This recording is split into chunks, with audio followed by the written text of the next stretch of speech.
All right, so good day, everybody. So we will now move to our next destination and on our next topic for our subject global tourism. So our travel for this day is we will travel to North, East, and Central Asia. So as you remember, we have traveled last meeting on the South Asia. So now we will proceed to the next part of our discussion, which focus on this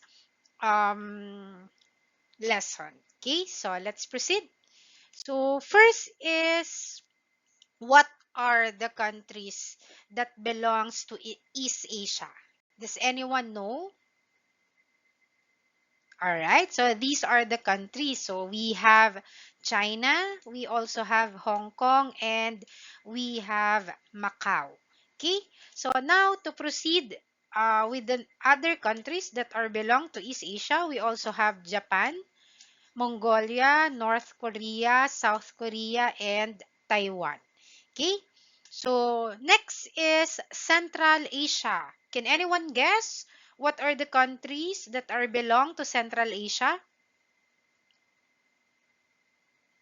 All right, so perfect. So these are the countries class. So we have Kazakhstan, Kyrgyzstan, we also have Turkmenistan, Tajikistan, and Uzbekistan. So these are the countries that are belong to Central Asia. And last but not the least, the countries or the country that are belong under North Asia. Anyone? Okay, so correct. We have the Siberian region or under the Russian continent. Sorry, the Russian uh, part of the countries. Okay, so those countries that are part of Siberian region or Russian part are under North Asia. So now, are you guys ready to explore the different informations, attractions, amenities, accommodations, transportation with the different countries, okay, from North, East, and Central Asia. But as I mentioned on the previous discussion, we will only discuss the countries that have popular tourism activity or the countries that are top destinations of tourism. Okay, so are you guys ready? All right. So, but before we proceed with our next country, we have a twist, okay, for this discussion. So, can you guess how many gold bars that I put for the entire discussion of this? So, can you guess the number of the gold bars cascaded and distributed in different slides of this presentation? And at the end of the discussion, anyone who can guess the number of gold bars distributed on the entire discussion will have a bonus points. Okay? And those viewers who will also guess the total number of gold bars, you will get the link or the copy of this file. Okay? So just comment on the comment section the number of gold bars. Okay, so let's proceed on our discussion. So first is let's talk about the different facts about Central Asia. So what are those facts? So first is Central Asia is known as the Stans region. So as we read the previous slides, okay, so what are the countries that are belong to Central Asia? Okay, so very good. Those are the Kazakhstan, Kyrgyzstan, Tajikistan, Turkmenistan, and Uzbekistan. And those countries ends with stan. Okay, so what's the meaning of stan? So meaning, when we say stan, it means that the land of Persian. Okay, so most of the people who are living or staying in this country are belong to Persian communities. Okay? So next fact is people living in Central Asia, they have nomadic tradition. So what do we mean when we say nomadic tradition? So ito yung mga tao or mga host community na naninirahan in their yurts. Okay? When we say yurts, the W-U-R-T-S, meaning portable tents. Okay? So, meaning, wala silang permanenteng location or tirahan. Wala silang permanent address. They are travel from one place to another kung saan meron silang kabuhayan. Okay? And most of them, they are herding animals like horses, camels, and yaks. Okay, so dala-dala nila yung mga animals na yon sa kanilang paglalakbay or palipat-lipat sila ng lugar. Okay, kaya they are bringing those tents or yung yurts na tinatawag. Okay, next is we also have another interesting information about Central Asia is dito nyo matatagpuan yung isang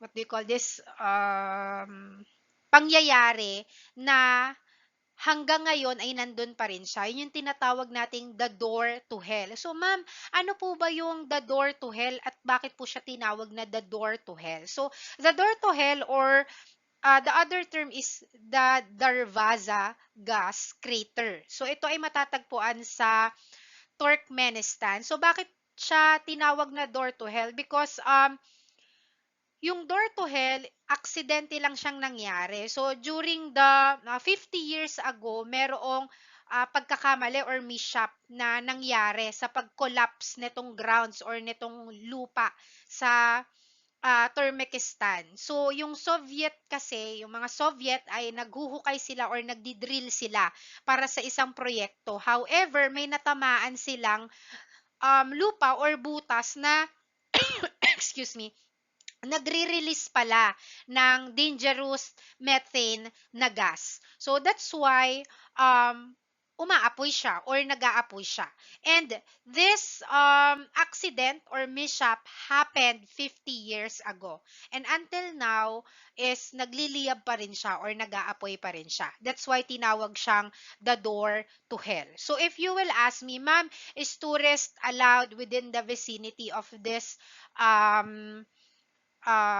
place. So, hindi allowed ang mga turista dito sa vicinity ng door to hell. Kasi nga, yung methane gas is dangerous siya pag nalanghap ng tao na pwedeng ikamatay or mag-lead to poison or deadly siya. So, that's why tourism activities within this area is not or are not allowed. Next is Central Asia is also known as part of Asian region na mayaman sa different resources. So ano-ano yung mga resources na yon? So some of the resources that you can found dito sa Central Asia is yung natural gas, oil, uranium, and gold. That's why isa siya or strategic siya sa pinakamahalagang rehiyon or region sa buong mundo because it gives energy, okay, sa merkado. Okay, sa pinagkukuhanan natin ng electricity, ng enerhiya, okay? So, Central Asia is known to that. Okay? So, do you still follow? Okay, so let's move to next um, region, which is facts about East Asia. So, to move forward, East Asia is known as the region of ancient civilization. So, bakit ba kilala ang East Asia as the region of Asian civilization? Because it is the home of some of the world oldest civilization, yung mga unang nanirahan at namuhay sa mundo, like China for over 5,000 years old, Japan for over 2,600 years, Korea for over 4,000 years old. Okay? Next is, kilala rin ang East Asia as the world na nandito yung world largest and smallest countries by population. Why do you think so? Okay, so hold your horses. So later on, we will tackle bakit ang East Asia ang kilala sa world largest and smallest countries by population. So take note of that and we will discuss later. And East Asia is also known as the world's strongest economy hub. Why? Later on, we will discover as well. Okay, so let's move on to our next region, which is North Asia.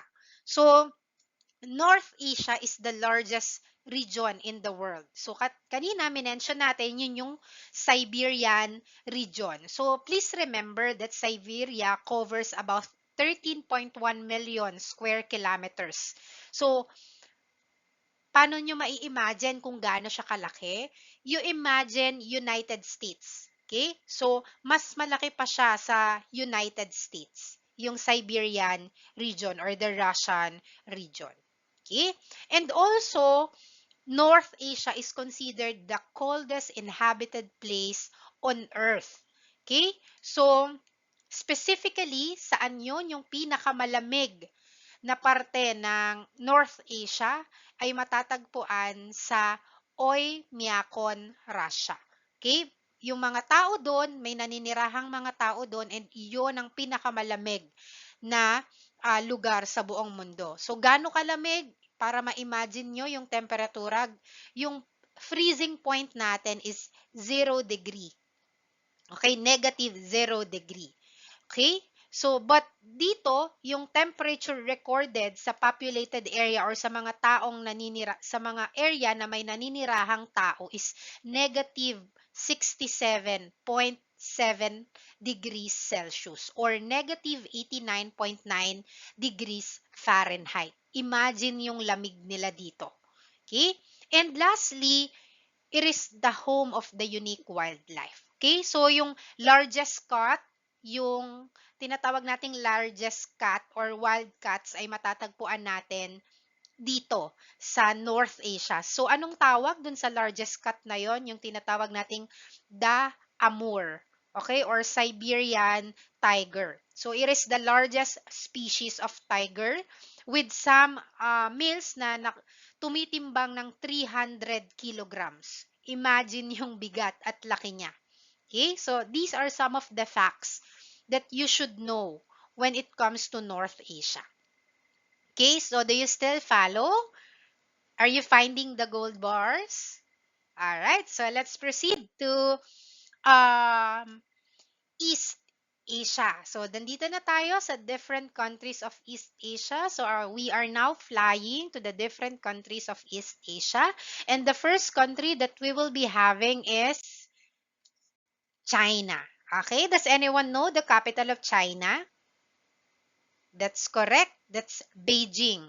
Okay, so the tourism tagline of China is explore the world with us. Okay, so this is the current tourism tagline of China. All right, so now let's discuss the history, government, and people of China. First is, let's discuss their dynasty. So China was ruled by different dynasties. So what are those dynasties? So we have Zhang, Zhou, Qin, Han, Tang, Song, Yuan, Ming, and Qing. So bago sila maging People's Republic of China in 1949. And sino yung nag-lead sa kanila? So none other than we have Mao Zedong. Mao Zedong, ito yung nandito sa kanilang currency or nandito sa kanilang pera. Okay? Next is Chinese government operates under Communist Party. So they operates under one-party system led by the Communist Party. So the government structure includes National People's Congress, which function as the country's legislative body or yung mga gumagawa ng batas. Okay, and meron din silang presidente that serves as the head of state, and they also have premier oversees the state council. Okay? And please remember that over the years, China has implemented economic reforms, transforming into the world's second largest economy in the world. Okay?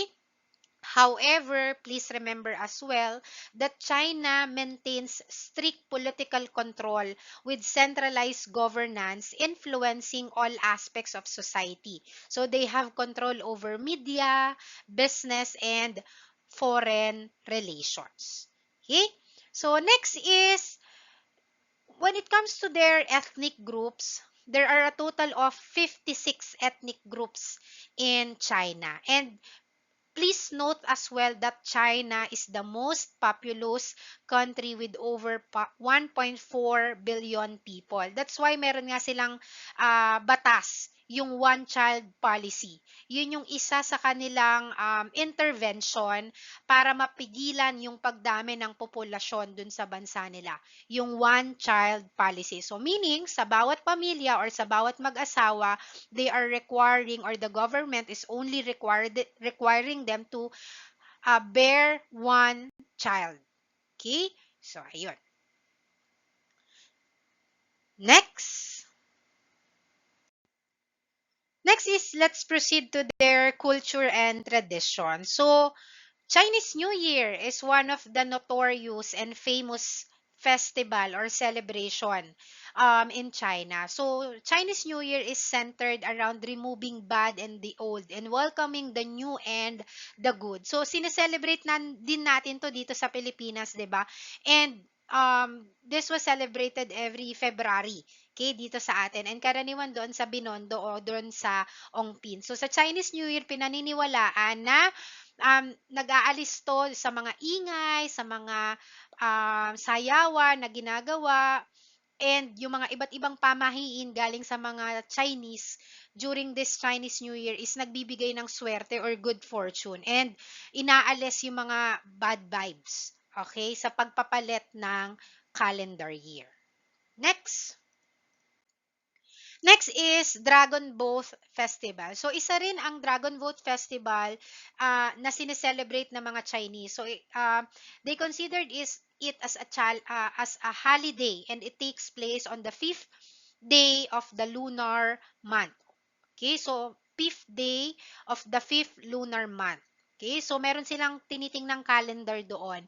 So, other term for Dragon Boat Festival is Double Fifth Festival or Duan Wuji. Okay? So, yung mga Muslim, yung mga Chinese kasi mahilig sila sa mga um, feng shui, okay, or mga rituals. So, naniniwala sila na by doing the Dragon Boat Festival, it is associated with rituals to ward off evil spirits and diseases para mapalayo yung mga masasamang elemento at makagaling ng mga iba't ibang sakit. Okay? So next, traditional food in China. So sa kanila, yung mga special dishes nagsisimbolize ng wealth, health, and happiness. So ano-ano yung mga pagkain na yon? Dumplings, it symbolizes wealth for Chinese. Niangao or the sticky rices is for growth, fish for abundance, and tangerines and oranges for luck. So, 'di ba kapag mag-New Year, ito yung mga na-adapt natin na pamahiin sa mga Chinese, itong mga pagkain na to. We also provide these things to our table as a sign of these symbols. And for them, food connects families and reflects wishes for the year ahead. Next, the Chinese zodiac. So tayo, we are also into Chinese zodiac. So ano yung zodiac sign natin? So for me, I am a Sagittarius.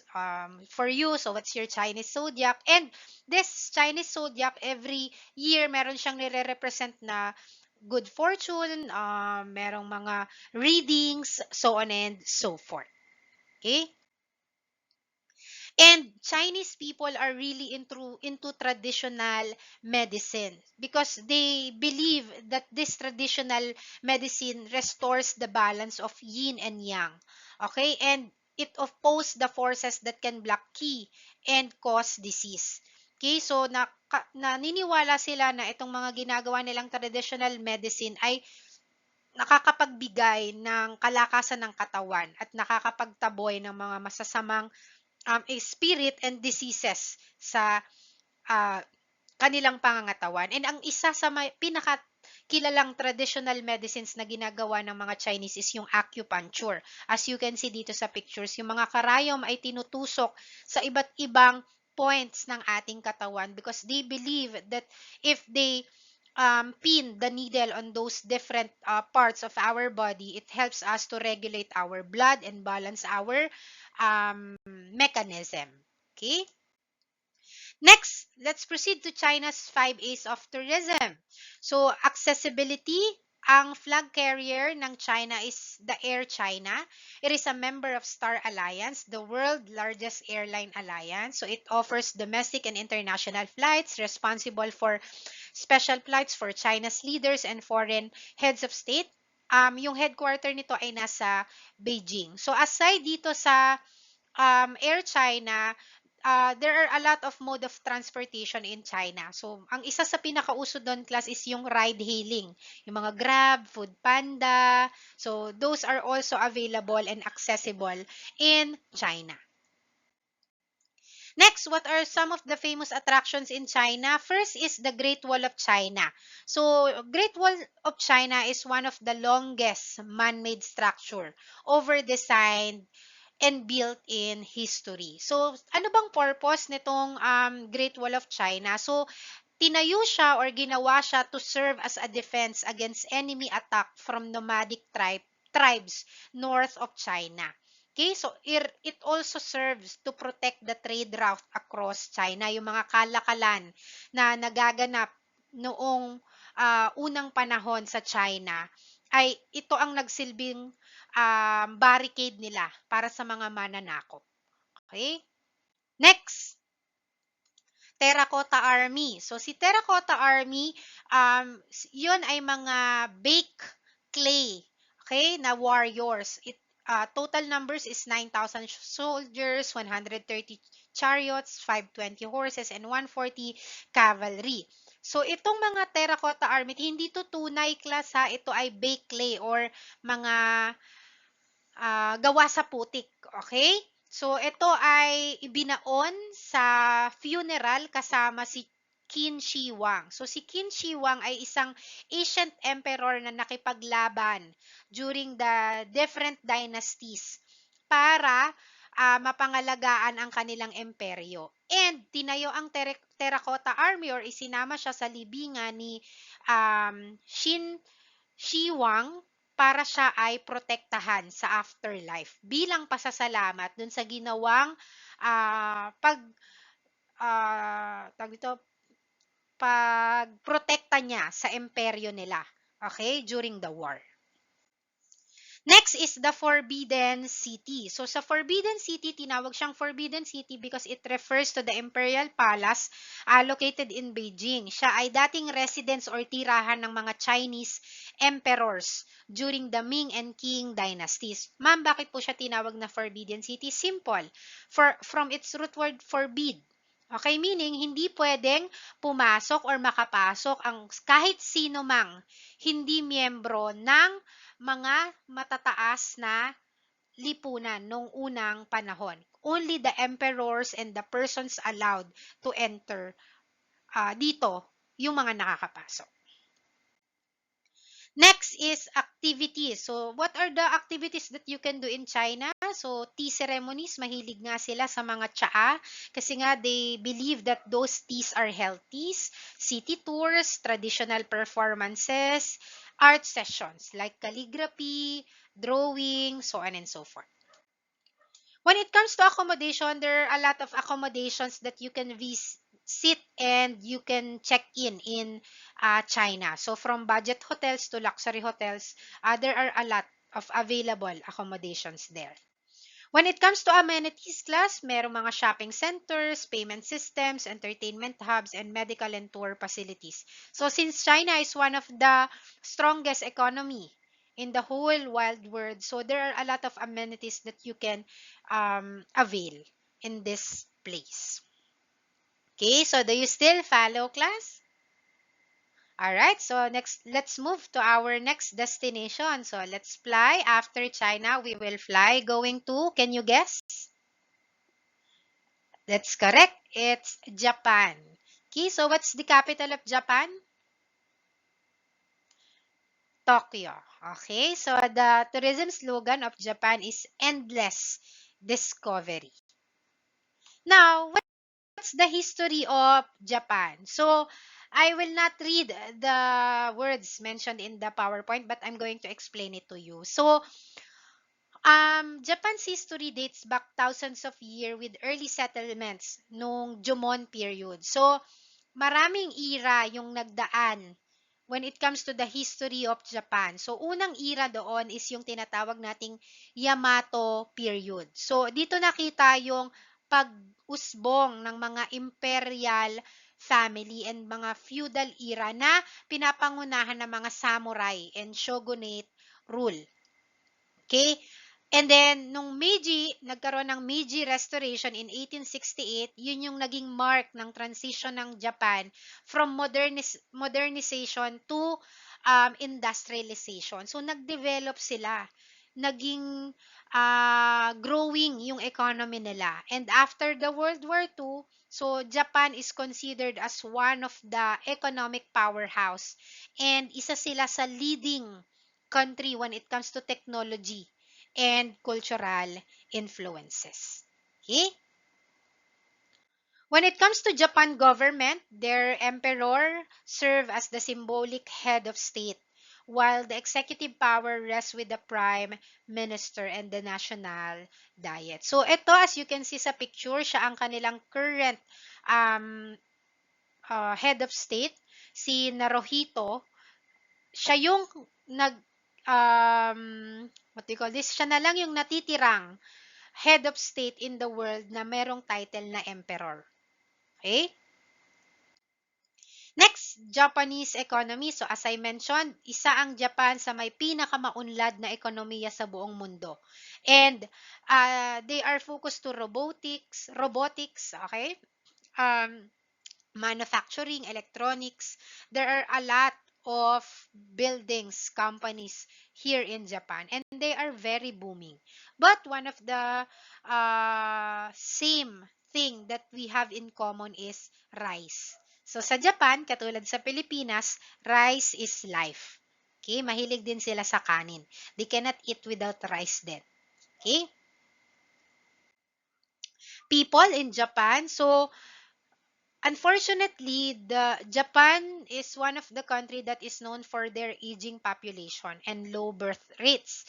Okay? So, ang daming matatanda sa Japan, pero kokoonti yung mga pinapanganak. Bakit? Because they are very focused on their job, on their work. Okay, and some of them, they do not have time to make babies, to focus on their families because they are very focused on their jobs. Okay? However, nagiging lead concern siya sa workforce sustainability ko koonti yung mga trabahador or yung mga empleyado sa Japan because most of them ay um what do you call this part of the high society or medyo may kaya sa buhay. Okay, that's why Japan is pooling employees from different parts of the world para ma-sustain yung workforce sustainability nila or yung stability nila. Okay, so Japanese society meron silang mataas na value sa respeto and they are very disciplined. Okay, and they are in group harmony, nagkakaisa sila, very disiplinado ang mga taga Japan.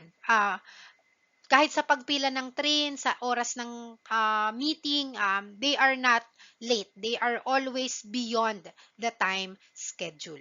Okay? Culture and tradition, one of the famous festival in Japan is the Gion Matsuri. So it is considered as the mother of all Japanese celebration. So since Japan is full of charm and each region and each season, so traditionally Japanese people have long believed that there are 8 million gods reside in everything or kahit saan there are different gods daw according to Japanese. So si Matsuri Festival, ginaganap siya or sinasagawa siya to express gratitude or thankfulness to the nature and the gods, to enjoy the life and to foster community or pagkakaisa. Okay? Next, culture of Japan. So Japanese people are known for being modest and humble. So they are also often bow to show respect. So one of their culture is bowing. Okay, the lower the bow, the higher the respect. Okay, so mahilig silang magbow. They always say sorry. Kahit hindi naman nila kasalanan, they always say sorry because they are very modest and humble and they respect each and everybody. They are also very hygienic.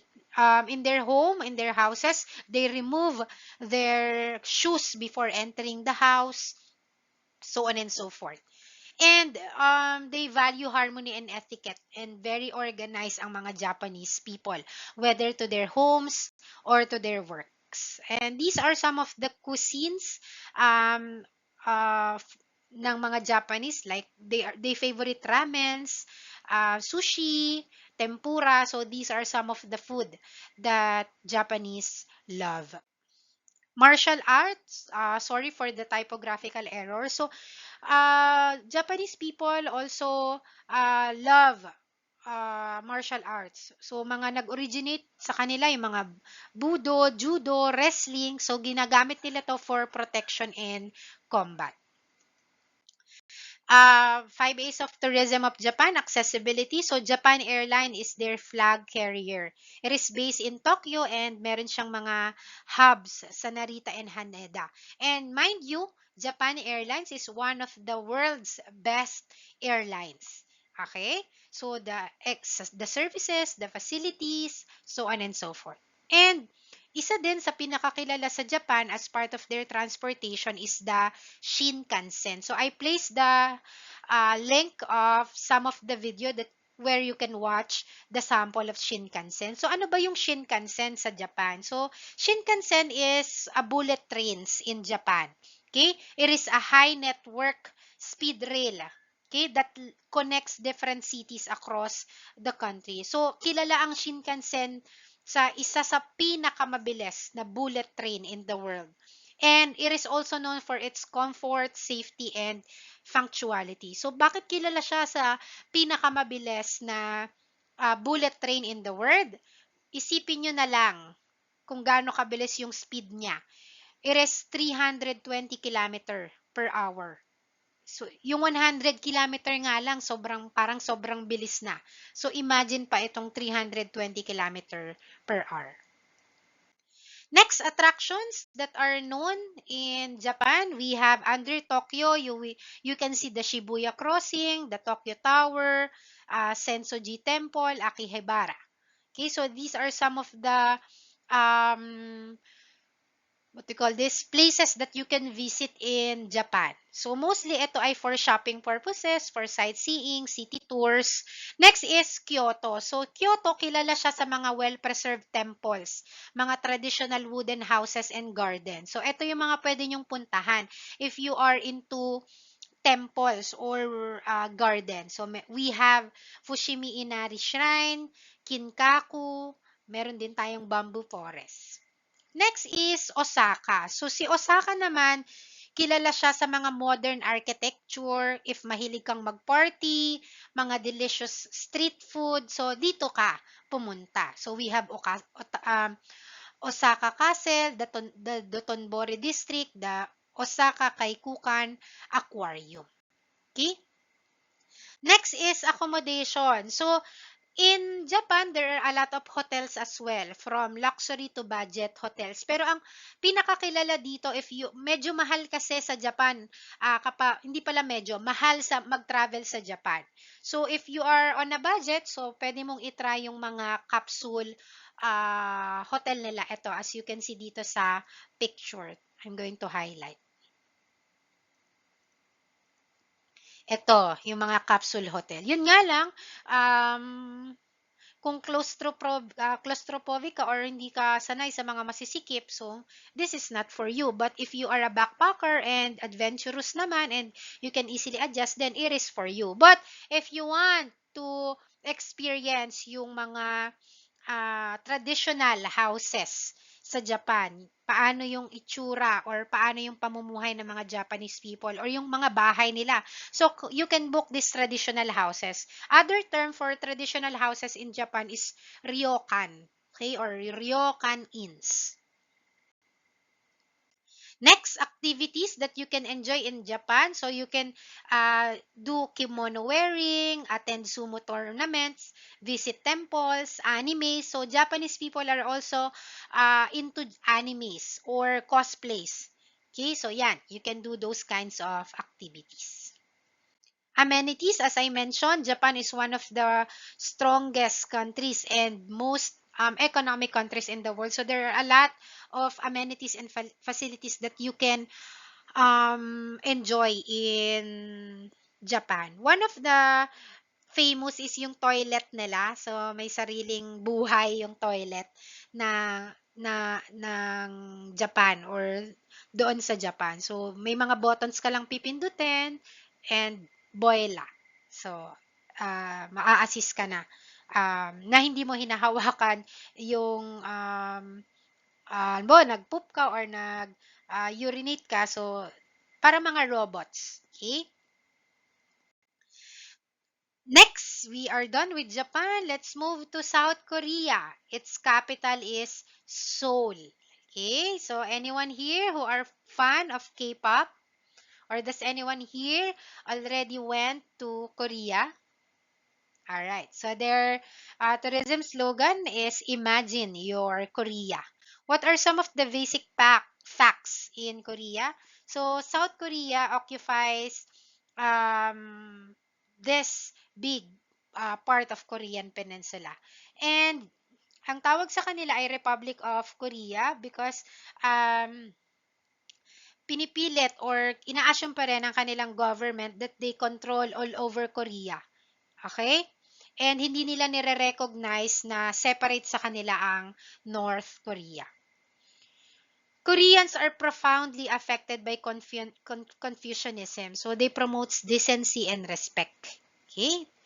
And ang pinaka-famous na halos kabuhayan or sustainability or economy sa Korea is electronics, telecommunication, automobile, chemicals. There are a lot of industries in South Korea. Government, so democratic country din ang Korea. Ito ay pinamumunuan ng presidente din.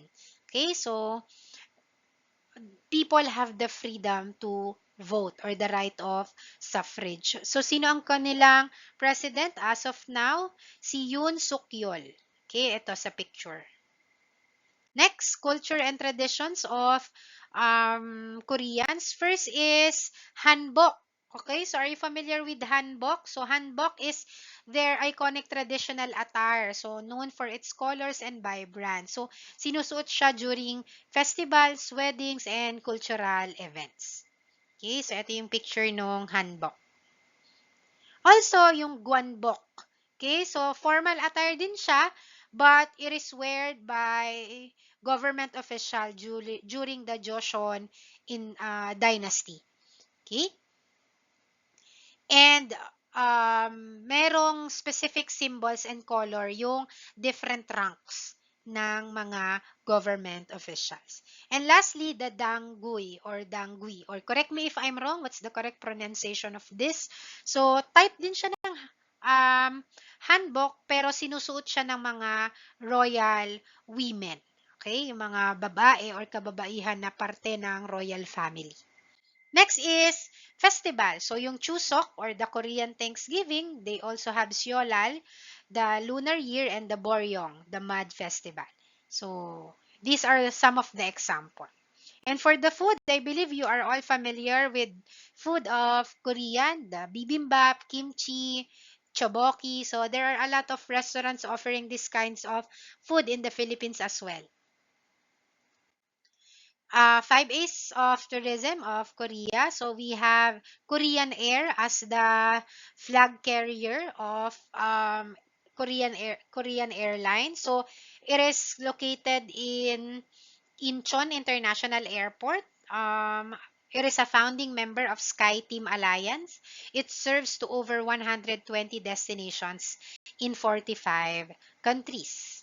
Okay? So what are the attractions that you can visit in Korea?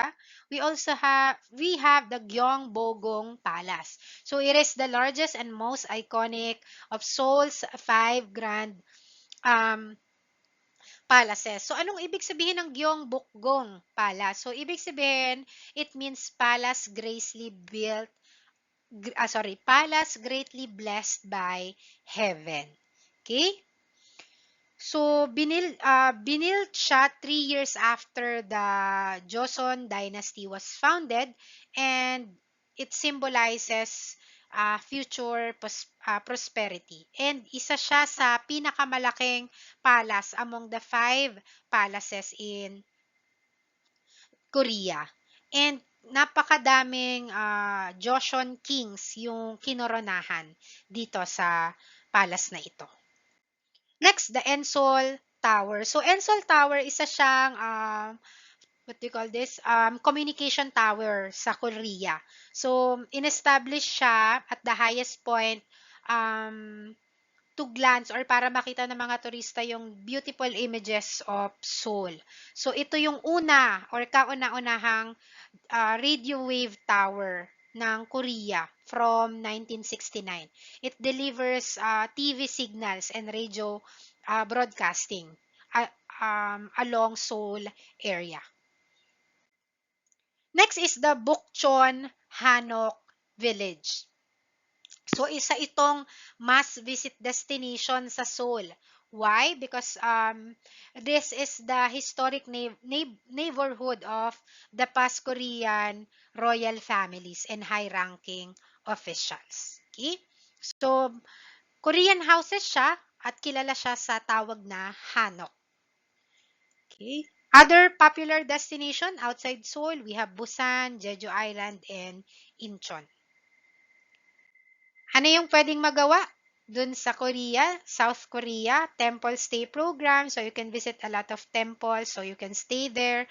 Hanbok rental and palace tour. You also have K-pop dance class. Okay, so Koreans are dominating the dance floor and the concert stages from different parts of the world. So, who are the famous K-pop group that you know? Okay, so there are a lot. Next. So there are a lot of accommodations as well that you can visit in Korea. We have guest houses, hotels, and Hanok stays. For the amenities, since Korea is one of the economic countries as well, so there are a lot of amenities that you can avail as well. They have a good medical facilities, tour guides, entertainment hubs, restaurants, good conditions of different comfort rooms, and so on and so forth. All right, so now let's proceed to our next destination, which is Taiwan. So its capital, as you can see, is Taipei City. Okay, so to move forward, its tourism slogan is Taiwan Waves of Wonder. Its brief history. So, Taiwan's historical timeline features periods of rule by the Dutch, Spanish, Qing Dynasty, Japanese Empire, and currently the Republic of China, or the ROC, is also known as Taiwan, which took control after World War II. Okay? Next is government. So the president is the head of state, as the same with the other countries, and it is elected by popular vote rather, and their current president, as you can see here in the picture, is Lai Ching-te. Okay? People of Taiwan, so Taiwan has only a population of 23 million people, and most of them are Han Chinese. Okay? Mandarin is their official language, though Hokkien or the Taiwanese, Hakka, and indigenous language are also spoken. Next,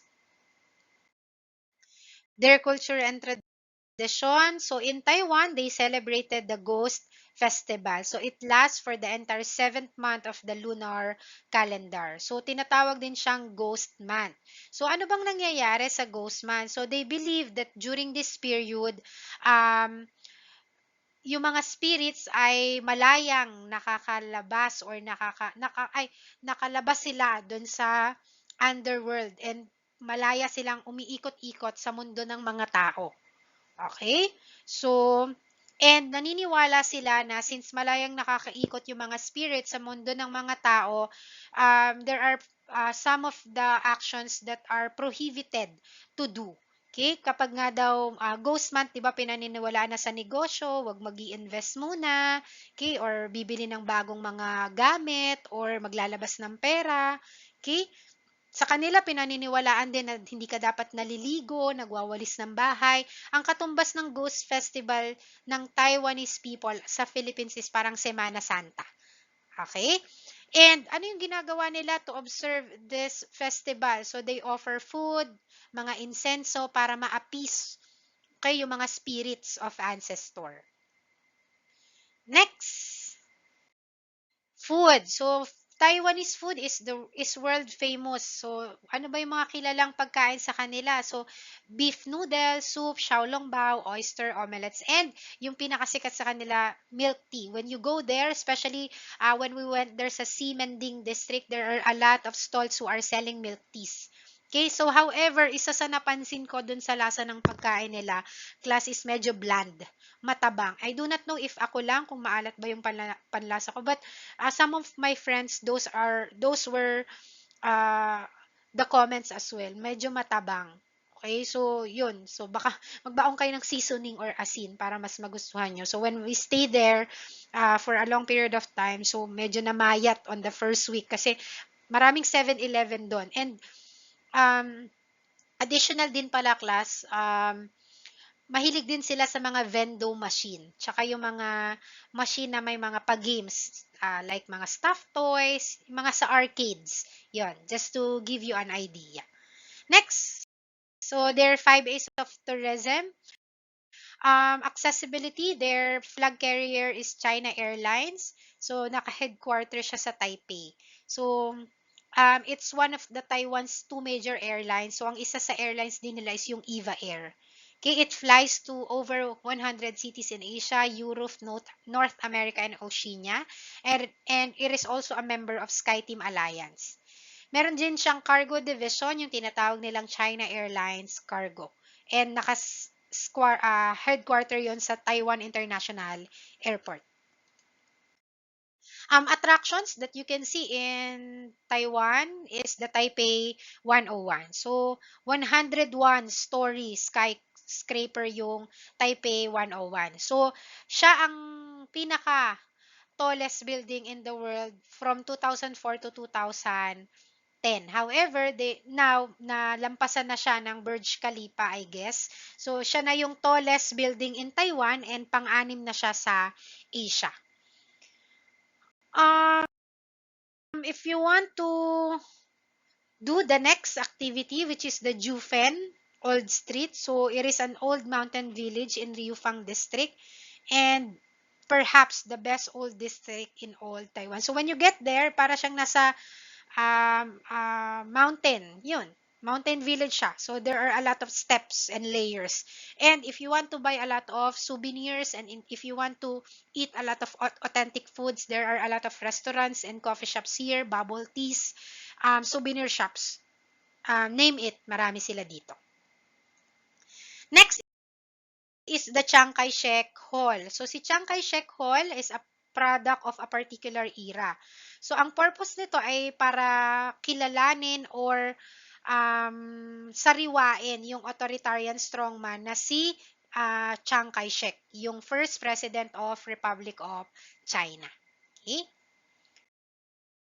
Next is yung Yulyu Geopark. So, kilala siya sa mga rock formation. So, dati siyang parte ng karagatan na gumuho or bumagsak. So that's why yung mga bato or rock formations na lang yung naiwan as one of the remnants of that sea erosion na naging tourist attraction na din sa Taiwan. Accommodation, there are a lot of accommodation that you can stay in Taiwan. Merong budget hotel, merong guest houses, and one of the notorious and famous accommodations na budget friendly sa Taiwan is yung mga Airbnbs, okay? Or yung mga condominium apartments. But, okay, so mind you, bigyan ko kayo ng tip, when you go to Taiwan and you would want to book an accommodation, sobrang daming surot. Okay, akala mo ang linis, ang nasurot kami when we went there. So, sobrang kate. And they do not have tabo on their comfort room. They use tissue only. I do not know right now if meron na ba. Okay? Next, activities that you can do there. So, there are a lot of hot springs, culture, tech-driven city. You can do city tour, shopping, hiking, ano pa ba?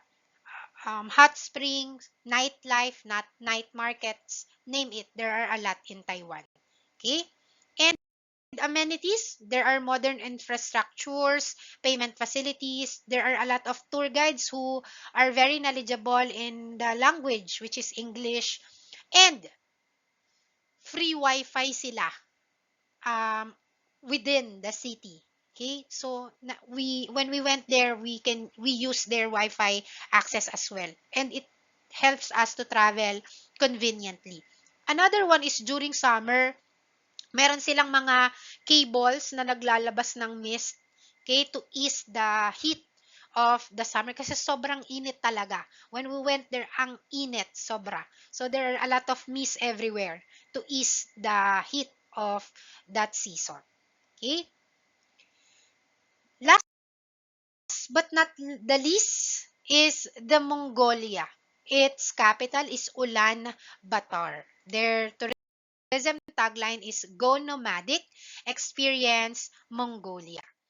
Brief history ng Mongolia. So, isa sa pinakakilalang figure sa Mongolia is si Genghis Khan. Ito yung nakikita nyo dito sa picture.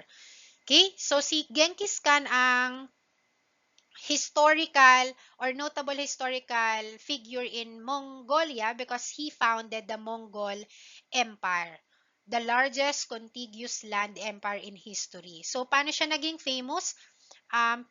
Pinag-unite niya ang Mongol tribes to conquer the large parts of China and Central Asia.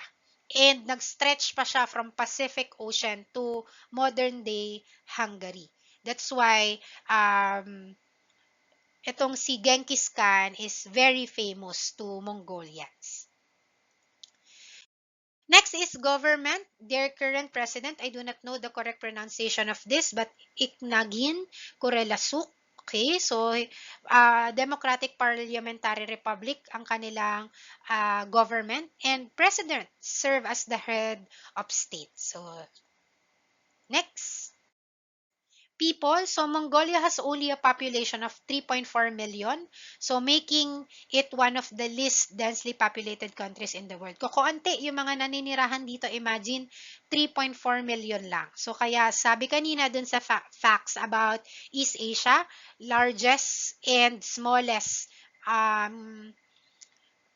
what do you call this, countries can be found in East Asia. So, yung largest is yung China, and yung smallest by population is Mongolia. Okay, so nasagot na natin yung tanong natin kanina. And the vast majority of citizens are ethnic Mongols. Okay, and mind you, another fun fact about Mongols, kilala sila for their hardy horses. Okay, so yung hardy horses, yun yung lagi nilang sakay-sakay or dala-dala when they are traveling to long distances. Yung mga hardy horses, they can carry a lot of things. Okay, yung mga weapons nila, and crucial yon para sa kanilang military success. Kaya isa sa figure ng mga Mongols is yung kanilang mga kabayo. Cultures and tradition. So, they celebrate festivals, yung Na-Adam Festival or Nadam Festival. So, yung Nadam Festival, nakafocus to sa Festival of Man or Men. Kasi dito pinapakita yung katapangan, kalakasan ng mga kalalakihan. Okay? That's why yung mga games na fini-feature dito is panglalaki like racing, archery, wrestling, and many more. Next is traditional dress nila is tinatawag na dil. Okay, yung karaniwang sinusuot ng mga Mongol. Sa mga major towns nowadays, sinusuot siya ng mga kababaihan at kalalakihan, especially yung mga herders or yung may mga dalang animals. But in urban areas, ang nagsusuot na lang is yung mga matatanda, lalo na kapag may mga okasyon. Next, food. So, Mongolian food is meat-based. Okay? So, mahilig sila sa mga karne. Okay? And another thing that Mongols want is yung fermented horse milk. Okay? Or other term, tinatawag nilang ayrag. So, saan galing yung fermented horse milk or ayrag? Yun ay gatas ng babaeng kabayo na tinatawag nilang mares. Okay? So, because they believe that drinking ayrag or mares milk is considered safe and rich siya sa different nutrients. Okay? Meron daw tong slightly sweet flavor, mababa sa fat compare sa baka, and it contains a lot of vitamins and minerals. As of now, class, Mongols live with nomadic style. 'Di ba kanina diniscuss natin yung nomadic traditions or nomadic style, mga NPA, no permanent address. Okay?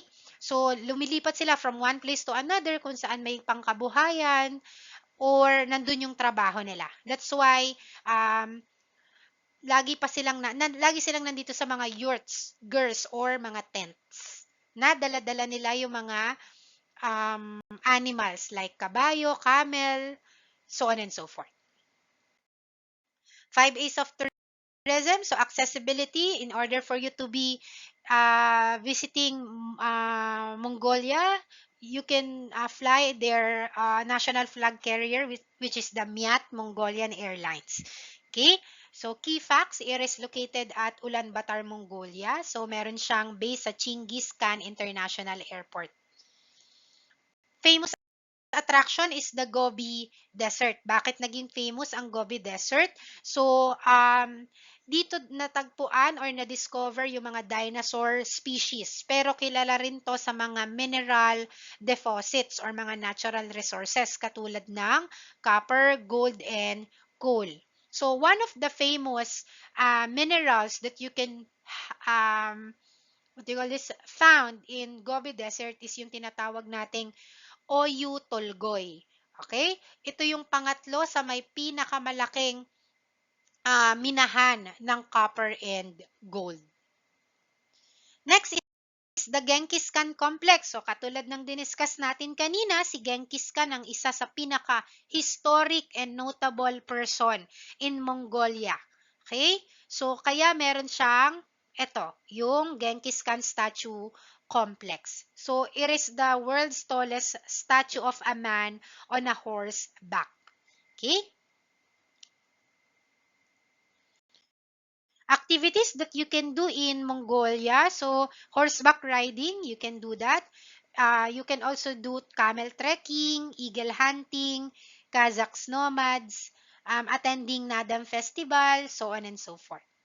For accommodation, so meron namang mga luxury hotel. However, doon lang sa kanilang capital which is Ulaanbaatar. But if you really want to experience the Mongols life or Mongolian lifestyle, then you can try their yurts or their gear. So yung mga tents nila. Amenities class, Merong mga modern amenities na available sa Ulaanbaatar, dun sa capital. Pero pagdating dun sa mga probinsya ng Mongolia, limited na yung infrastructure. So karaniwan walang wifi, walang signal, no televisions as well. When it comes to guided tours, meron namang mga tour guides, however, very limited pa lang din yung mga tour guides na nakakapagsalita ng English. Okay? But they can do guided tours as well. But don't expect that all over the country of Mongolia, everything is available. Only on their cities and capitals. But for the rural areas, very limited. And that's the end of our discussions. Any questions? Can you guess the number of gold bars? All right. So thank you very much for listening on our discussion. I hope you've learned something today, and I'll see you on our next travel. Bye and thank you very much.